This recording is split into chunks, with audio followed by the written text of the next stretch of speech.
नमः हरे हराय नमः।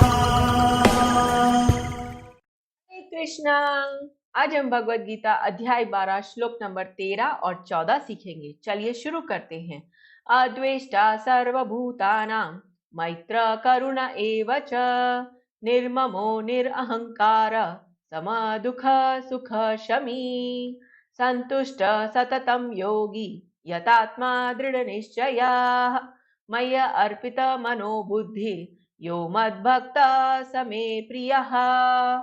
अब हम इसे धीरे धीरे बोलकर समझते हैं। अद्वेष्टा सर्वभूतानां मैत्रः करुण एव च निर्ममो निरहंकारः सम दुःख सुख शमी संतुष्टः सततं योगी यतात्मा दृढ़ निश्चयः मय्य अर्पित मनोबुद्धिर यो मद्भक्तः स मे प्रियः। अब हम इसे फिर से गाते हैं। अद्वेष्टा सर्वभूतानां मैत्र करुण एव च निर्ममो निरहंकारः समदुःख सुख शमी संतुष्टः सततं योगी यतात्मा दृढनिश्चयः मय्य अर्पित मनो बुद्धि यो मद्भक्त स मे प्रियः। अब हम समझते हैं भगवान श्री कृष्ण इन दो श्लोकों में हमें क्या बता रहे हैं। जो किसी से द्वेष नहीं करता लेकिन सभी जीवों का दयालु मित्र है, जो अपने को स्वामी नहीं मानता और मिथ्या अहंकार से मुक्त है, जो सुख और दुख में संभाव में रहता है, सहिष्णु है, सदैव आत्मतुष्ट रहता है, आत्म संयमी है और तथा जो निश्चय के साथ मुझ में मन तथा बुद्धि को स्थिर करके भक्ति में लगा रहता है, ऐसा भक्त मुझे अत्यंत प्रिय है। हरे कृष्णा। चलिए महाप्रेम प्रभु जी से इन दोनों श्लोकों के बारे में और अच्छे से समझते हैं। श्री कृष्णा जी, तो भगवान श्री कृष्ण अपने भक्तों के गुण बताते हुए बोलते हैं, सर्वप्रथम अद्वेष्टा सर्वभूतानां।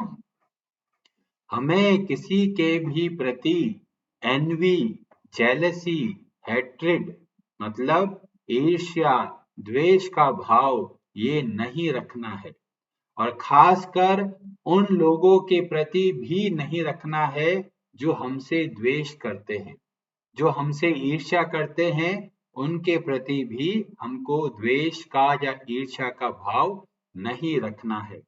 ये भक्तों का बहुत अद्भुत गुण है। अब कई लोग बोलेंगे, अरे प्रभु जी, हम तो पता नहीं कब पहुंचेंगे ऐसी अवस्था में, अभी तो मन पूरा भरा हुआ है। तो हमारे शास्त्र हमें सहयोग देते हैं। हमारे शास्त्र हमको बहुत सारी ऐसी कथाएं बताते हैं कि किस तरह से एक सामान्य व्यक्ति किस उच्च स्थान तक पहुंच गया।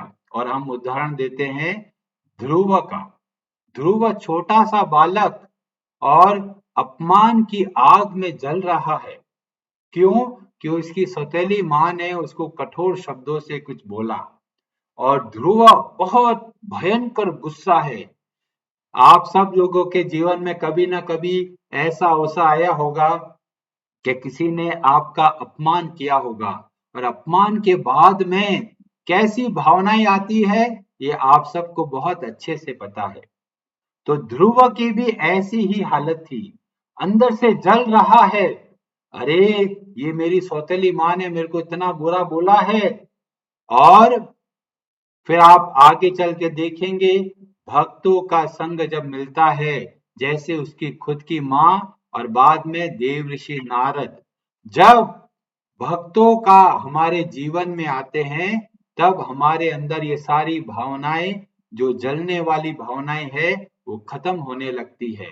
और ध्रुव जब वापस आता है भगवान के दर्शन करके, और आकर सबसे पहले अपनी सौतेली मां का चरण स्पर्श करता है। इतना भारी बदलाव, वह व्यक्ति जिसने किसी का अपमान किया और वापस आके वो उसी का सम्मान कर रहा है, ये वास्तव में इतना बड़ा बदलाव कैसे हो सकता है? दो प्रमुख बातें हैं। भक्तों का संग, जिसको सत्संग बोलते हैं, जिनकी प्रेरणा से हम भक्ति करना सीखते हैं, और दूसरा खुद का भजन, मतलब भक्ति के लिए प्रयास या फिर भगवान के नामों का जप करना। दोनों की वजह से हमारे अंदर परिवर्तन आ सकता है। बहुत सारे लोग छोटे से बड़े और बड़े से बूढ़े हो रहे हैं। उम्र बढ़ रही है पर मन अभी भी छोटा है, बुद्धि अभी भी छोटी है। मतलब थोड़ा भी कोई सम्मान कर देता है तो फूल के कुप्पा हो जाते हैं, और थोड़ा भी अपमान कर देते हैं तो इतने आंसू निकलते हैं जैसे कोई पानी के पंप से पानी निकलता है। इतना रोते हैं लोग कि उस व्यक्ति ने मेरे साथ ऐसा किया, उस व्यक्ति ने मेरा अपमान कर दिया, उस व्यक्ति ने मेरे को बुरा बोला, रो रो के बुरा हाल हो गया। तो भगवत गीता हमको मैच्योर बनाना सिखाती है, हमारे मन को बड़ा बनाती है, हमारी बुद्धि को बड़ा बनाती है। बहुत लोग निर्णय नहीं ले पाते, बूढ़े हो गए हैं पर निर्णय नहीं ले पाते, मतलब बुद्धि अभी विकसित नहीं हुई, निर्णय लेने की क्षमता नहीं मिल रही। और हमें पता चलता है जब हम शास्त्रों का अध्ययन करते हैं तब हमारी बुद्धि का विकास होता है, हमारी बुद्धि छोटे से बड़ी बनती है। और पूरी भगवत गीता हमको ट्रेनिंग देती है, जब हम लोग बढ़ रहे हैं, हमारा मन को भी बढ़ाना है, हमारी बुद्धि को भी बढ़ाना है। शरीर की ग्रोथ हो रही है, मन की भी ग्रोथ करनी है। और मन की ग्रोथ कैसे होगी? जब मन स्थिर बनता है, जब मन विचलित नहीं होता। और इसलिए भगवान हमको बताते हैं कि अभी हमारा मन बच्चे की तरह व्याकुल हो जाता है, कभी सुखों के लिए भागता है, कभी दुखों से बचने का प्रयास करता है, पर दोनों जगह विचलित हो जाता है। तो सबके जीवन में मान भी आएगा, अपमान भी आएगा, सुख भी आएगा, दुख भी आएगा। अब कई लोग बोलेंगे तो क्या प्रभु जी हम सामने वाले को कुछ बोले ही नहीं और सामने वाला कुछ भी बोलता रहे? तो भगवत गीता हमको सिखाती है मन से हमें मैच्योर बनना है, मतलब समदर्शी के लिए बोला गया व्यवहार हमको अलग अलग करना है। मतलब परिवार के सगे संबंधियों से कैसा व्यवहार करना है, भाई बहनों के साथ कैसा व्यवहार करना है, माता पिता के साथ कैसा व्यवहार करना है, बाहर के लोगों के साथ कैसा व्यवहार करना है। तो ये भेदभाव करना जरूरी है, और इसलिए हमें बताया जाता है कि जो सामने वाला कैसा है उसके अनुरूप हमको व्यवहार करना है। हनुमान जी जाते हैं लंका, हाथ जोड़कर प्रार्थना नहीं करते, वहां पर जाते हैं और क्रोध से बोलते हैं, हे रावण, हे मूर्ख रावण, उसकी भरी सभा में उसके सामने बोल रहे हैं। तो व्यवहार में अंतर चाहिए। कोई व्यक्ति आता है, कभी भी आका बिना कुछ कारण के अपमान करता है तो अच्छे से जवाब दीजिए, अच्छे से जवाब देना आना चाहिए। एक बार एक सांप को देव ऋषि नारद जी उपदेश सुनाते हैं कि वे किसी को डसना मत, और सांप कहता है ठीक है, मेरे गुरु ने बताया है डसना नहीं है, तो वो डसना बंद कर देता है। जहां भी जाता है बड़े ध्यान से धीमे धीमे चलता है, पर लोग डर जाते हैं, अरे ये सांप आ गया, और सांप को डंडा मारते हैं, पत्थर मारते हैं, सांप बेचारा डरता डरता भागता है और देव ऋषि नारद जी से मिलता है। नारद जी पूछते हैं, अरे तुम्हारा ये हालत कैसे हो गई? तो सांप बोलता है, जी आपने तो बोला था कि वे किसी को डसना नहीं है। तो नारद जी बोलते हैं, मैंने मना किया, मैंने बोला डसना मत, पर मैंने ये तो नहीं बोला फुफकारना नहीं है, क्योंकि अगर नहीं फुफकारोगे तो लोग तुम्हें कष्ट देंगे। ऐसे ही हमको अपने जीवन में क्रोध का होना एक आवश्यक गुण है, पर इसका मतलब ये नहीं हर वक्त क्रोध करते रहें। समय के अनुसार, परिस्थिति के अनुसार कंट्रोल वाला जो क्रोध है वो होना चाहिए, पर हमें पता होना चाहिए किसके साथ कैसा व्यवहार करना है। भक्तों के सामने विनम्र बन के रहिए, और जो भक्तों की निंदा करते हैं, भगवान की निंदा करते हैं, उनके सामने क्रोध प्रकट करना है। कोई आपके माता पिता का अपमान करता है तो आपको क्रोध प्रकट करना है। कोई जो भगवान के भक्तों का किसी का भी अपमान करता है, क्रोध करना है। पर जब आपके ऊपर आए तब आपके ऊपर निर्णय लेना है, या तो आप सहन करें या फिर वापस जवाब दे। अगर परिवार के सदस्य है और उन्होंने हमारे साथ बहुत दया का भाव रखा है और किसी कारणवश क्रोध कर रहे हैं, तो हमको उसको सहन करना है। पर ऐसा नहीं अड़ोस पड़ोस में कोई आके कुछ भी बोल के जा रहा है और आप चुपचाप सहन कर रहे हो, नहीं। इसीलिए ट्रेनिंग की बहुत आवश्यकता है। कब कैसे किसके साथ क्या व्यवहार करना है, ये हमें पता चलता है जब हम शास्त्रों का अध्ययन करते हैं, भक्तों से बातचीत करते हैं और वो हमें बताते हैं कि ऐसी अवस्था में क्या करना चाहिए। द्वेष का भाव आए तो क्या करना है, तो हमें शास्त्र बताता है भक्तों से डिस्कस कीजिए, भक्तों के सामने अपने मन के भाव रखिए कि उस व्यक्ति के प्रति बहुत घृणा का भाव आ रहा है, बहुत इरिटेशन हो रही है। तो जब हम भक्तों का संग करते हैं और भजन क्रिया करते हैं तो हमारा मन मैच्योर बनता है, उसका ग्रोथ होता है, और तब वो समझ जाता है ये मान और अपमान की भावनाएं केवल मन तक सीमित है। जब मन हमारा कंट्रोल में नहीं होता तब ही हमें मान और अपमान विचलित करते हैं। जब मन हमारा संयमी होता है, हमारे वश में होता है, तो मान आने पर हम विचलित नहीं होंगे और अपमान आने पर भी विचलित नहीं होंगे। बहुत सारी बातें हैं हम सीख सकते हैं, पर बहुत सारे और गुण हैं जिनके बारे में बातचीत करनी है। दूसरा गुण मैत्र, मतलब मित्रता का भाव, फ्रेंडली नेचर, बहुत अपनापन। पर इसका मतलब ये नहीं है हर एक के साथ अपनापन करके बैठ गए।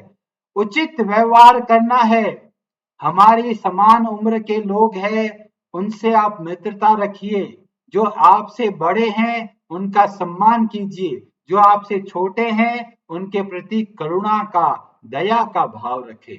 और इसीलिए भगवान तीसरा गुण बताते हैं करुणा, दया का भाव होना बहुत जरूरी है।